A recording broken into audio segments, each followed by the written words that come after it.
My girlfriend Olivia said Rowan will always be part of my life. He is family. If you cannot accept that, Jack, then maybe you should not marry me, she said in front of both our families at dinner, while her ex-boyfriend sat at the head of the table smirking. So I said okay, stood up, and walked away from a $90,000 wedding. What happened next destroyed everything they thought they knew about modern relationships. My name is Jack. I am 34, and up until that dinner I thought I was getting married in 2 months. I am a structural engineer here in Portland, the kind of guy who measures twice and cuts once. You know, I have got this little craftsman house in Selwood that I have been fixing up for years, and my rescue dog Scout, who is basically my best friend. Pretty boring life, but it was mine. My girlfriend Olivia, 32, works as a development manager for some local arts nonprofit. She is one of those people who just lights up a room when she walks in, articulate as anything, always talking about being emotionally evolved and how most people are stuck in outdated relationship models. Her family's got money, big progressive types from Lake Oswego who use therapy speak like, it is a second language. Here is where it gets complicated. Olivia has this ex-boyfriend named Rowan who she calls her best friend. This guy runs some podcast called Open Bonds about modern love and emotional fluidity or whatever. The thing that always bothered me was how he had a key to her parents' house and showed up to literally every family event. Every single one, birthday parties, holidays, casual Sunday dinners. When I asked Olivia about it early in our relationship, she said their connection transcended traditional boundaries, and that jealousy was just fear dressed up as love. I tried to be cool about it, I really did. But something always felt off.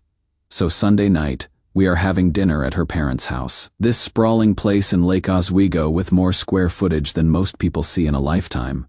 All reclaimed wood and floor-to-ceiling windows that probably cost more than my entire house. It is supposed to be a nice family dinner, my parents and hers, talking about engagement party plans and wedding details. Normal stuff. My mom brought homemade rolls. My dad's wearing his good shirt. Everyone's being extra polite.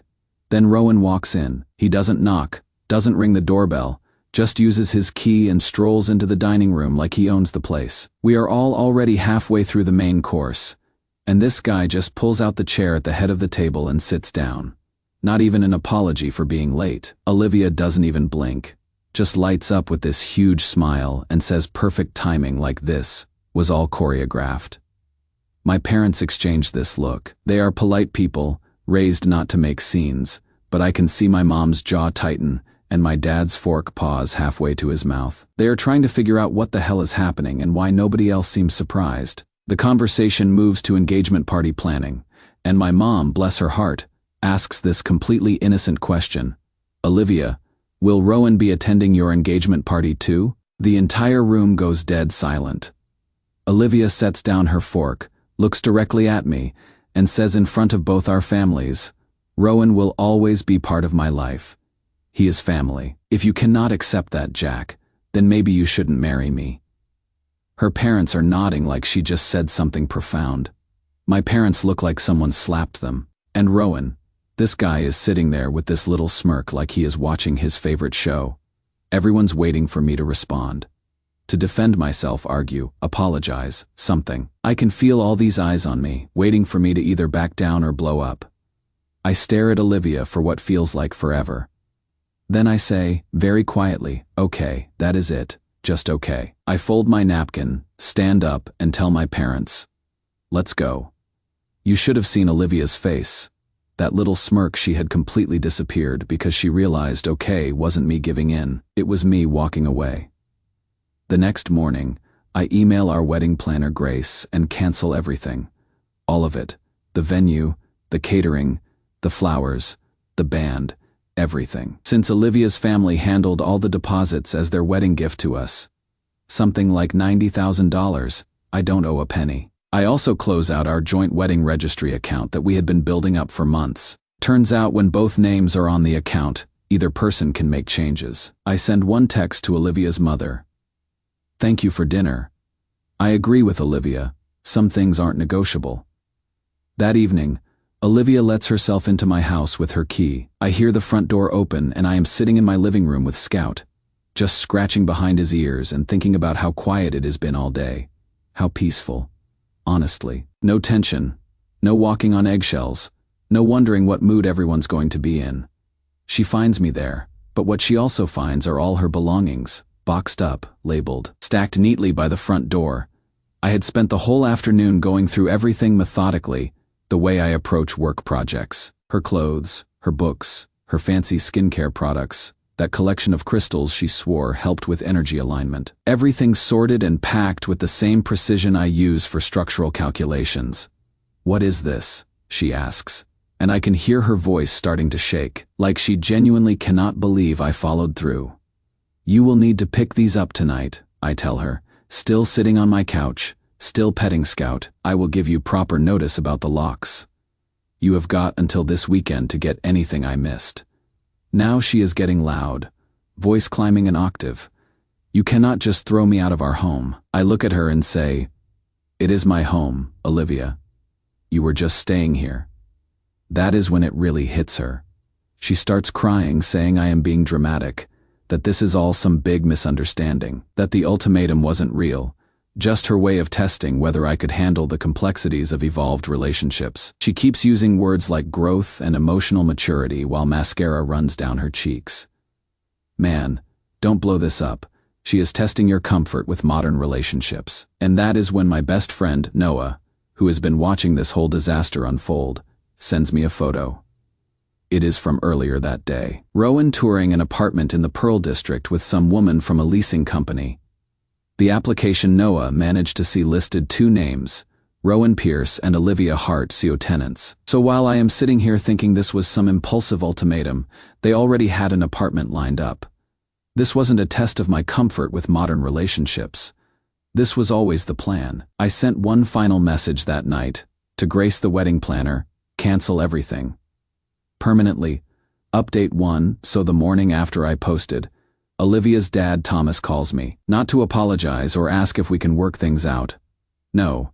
He is threatening to sue me for breach of promise, and demanding I reimburse them for the wedding deposits they lost when I canceled everything. I am standing in my kitchen listening to this guy who has probably paid more in therapy bills than I make in a year, and he is literally screaming about how I have financially damaged their family and that they have witnesses to my erratic behavior. Lucky for me, my neighbor Sharon is a civil attorney.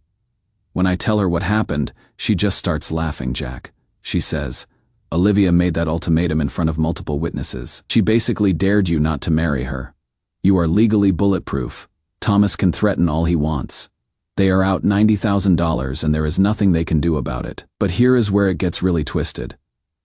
Remember how Olivia and I had set up this wedding registry fund? We had been collecting money from friends and family for months, building up this account for our honeymoon and new home expenses. Olivia managed it since she was better with the financial planning stuff. Well, after Thomas threatened me, I decided to take a closer look at that account, and guess what I found? A $12,000 transfer to something called Open Bonds Media LLC.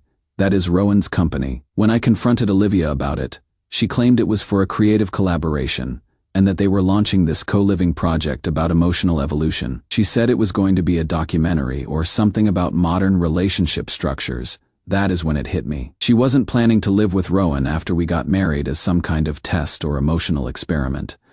She was planning to live with him, period. The marriage was just...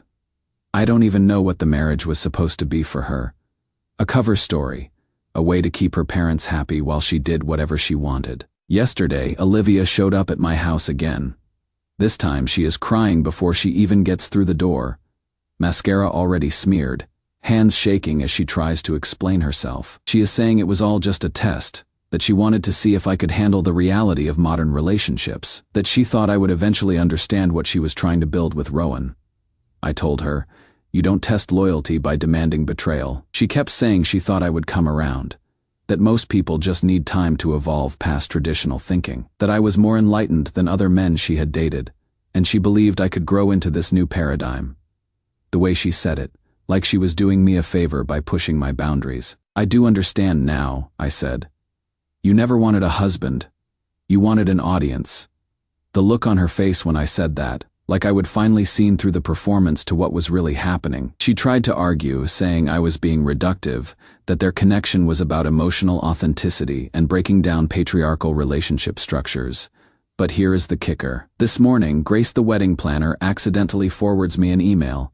It is from Olivia's mother to her, dated 3 weeks before that dinner. Email sent at 7:42 p.m. with the subject line Rowan ceremony remarks setup.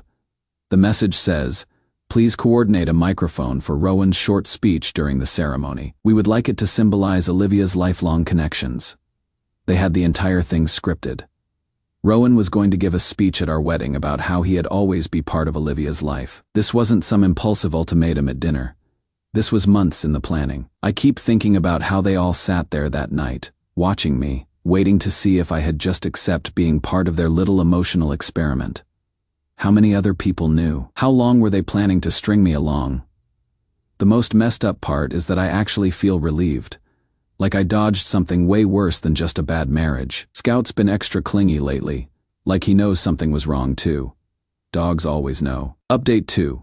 So first off, word travels fast in Portland's social circles, especially when there is a $90,000 wedding disaster involved. Olivia's parents have been telling anyone who will listen that I was emotionally unstable and afraid of intimacy. They are painting this picture of me as some controlling guy who couldn't handle Olivia's enlightened approach to relationships. But here is the thing about small cities. News travels both ways. People started asking questions about why the registry money went to Rowan's company and what exactly this co-living project was supposed to be. Turns out, when you are managing other people's charitable donations at a nonprofit and you are transferring money to your boyfriend's business, people get curious. Olivia got suspended from her job pending an investigation for financial misconduct. They are not saying she stole anything, but they want to make sure she kept her personal creative projects separate from the organization's money. Meanwhile, Rowan decided to fight back by releasing this podcast episode called Men with Fragile Boundaries. Spent 45 minutes talking about how traditional masculinity cannot handle evolved relationship structures, how some men need to own women instead of loving them. Never mentioned my name, but everyone knew who he was talking about. That backfired spectacularly. 3 days later, someone posted a Reddit thread with court documents from Seattle showing that Rowan had a restraining order filed against him 2 years ago. Some woman accused him of psychological coercion under the guise of open relationships. Apparently, he had convinced her and her boyfriend to let him move in with them, then systematically destroyed their relationship from the inside.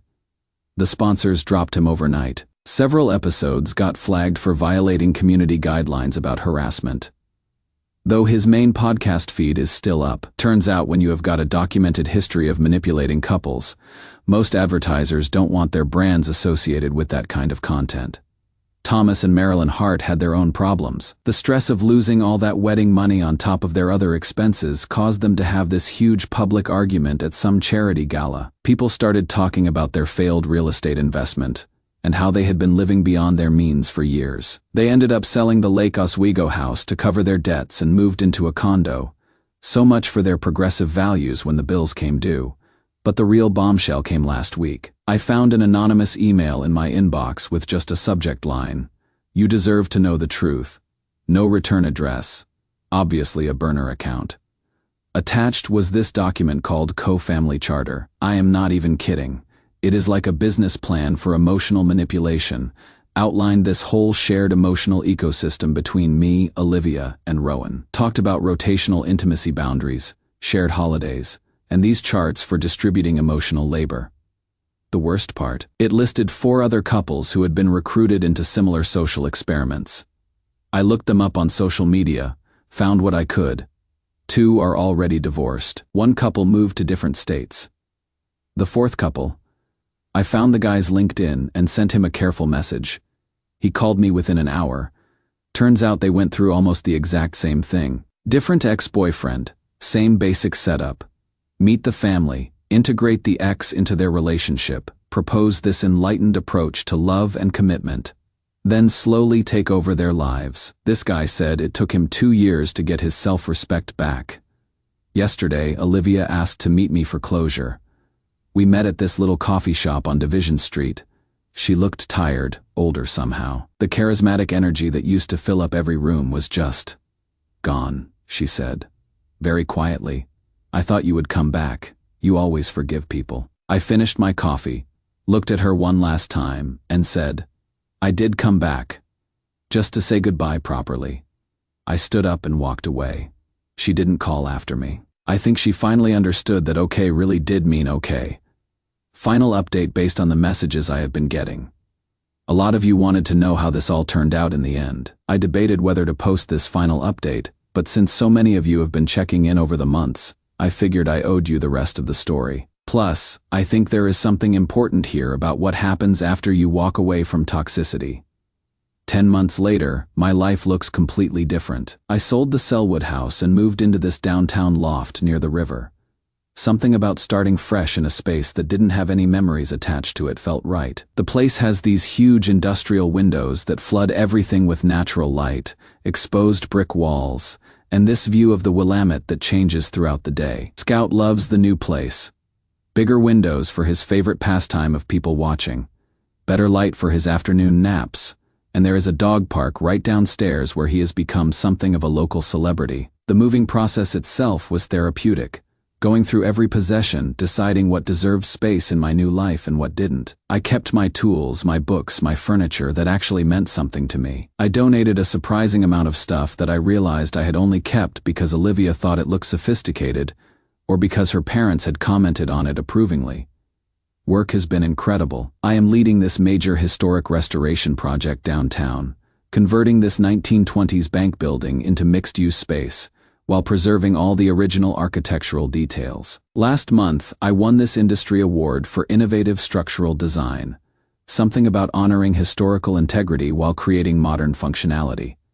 The irony wasn't lost on me. Sometimes you have to go back to the foundation to build something that lasts. Funny how much clearer your thinking gets when you are not constantly questioning your own reality. My work has always been about structural integrity, understanding load-bearing elements versus decorative features.